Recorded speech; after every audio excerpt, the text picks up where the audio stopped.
جس انسان کو خدا کی یاد مل جائے اس کو پھر سکون ہی سکون ملتا ہے۔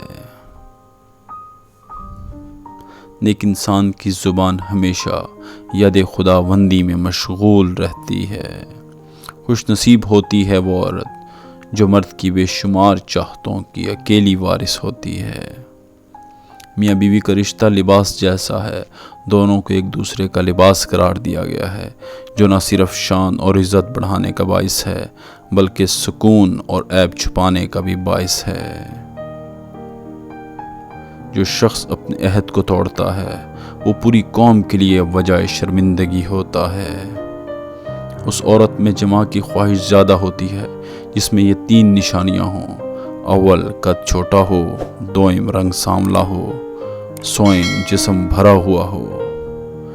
جفاکش اور محنتی انسان کبھی بھی بھوکا نہیں سویا کرتا۔